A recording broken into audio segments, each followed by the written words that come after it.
Bartenders? What's the craziest thing? Someone revealed while drunk the bar was empty except for the mayor's wife. Slumped 3 glasses beyond her threshold, she gazed into her whiskey, releasing an exhausted chuckle before muttering, "Ugh, the sacrifices we make to shield our family, some women just can't recognize when to retreat." I froze mid-wipe and questioned her meaning. She blinked at me as if suddenly aware of my presence. "Oh, you know," she dismissed with a wave. "Some girls grow too attached they miss the signals." Then she exhaled that strange, airy laugh and sipped again. I refrained from pressing, but instinct whispered something ominous. Her words echoed in my mind, the sacrifices we make, people refusing to let go. Then realization struck. Months earlier, a young woman named Mia Carter vanished, last spotted at a gathering at the mayor's residence. The investigation stalled rapidly. Officially classified as a runaway case, but local whispers suggested deeper currents beneath the surface. And now, here sat the mayor's wife, intoxicated, unrambling about protecting her household. I recalled Mia.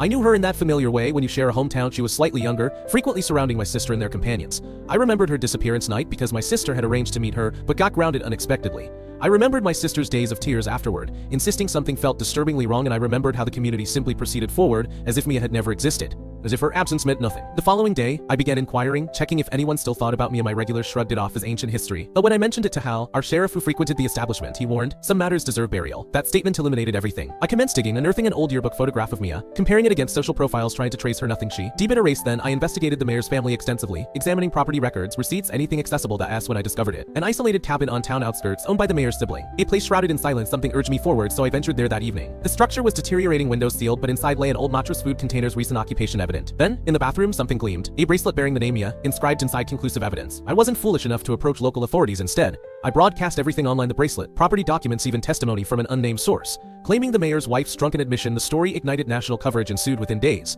Journalists besieged the mayor's residence, demanding explanations. State police intervened, launching comprehensive investigation. And then, the climactic moment: unexpectedly, the mayor's son attempted escape, captured crossing state lines with falsified documents. Desperate to evaporate, they barely initiated questioning before he confessed to bringing Mia to the cabin for entertainment. He insisted it was unintentional, and his parents advised concealing her. He declared no one would have missed her anyway. The mayor stepped down. His wife sought legal counsel. Thankfully, justice awaited them all. Since then, though I never publicly revealed my role, residents began perceiving me differently. Some viewed me less as a nameless beverage server, more like the woman who finally extracted truth like a champion, while others, allies of the mayor's circle, hurled insults publicly and even spat toward me. At least Mia Carter won't fade as just another forgotten soul.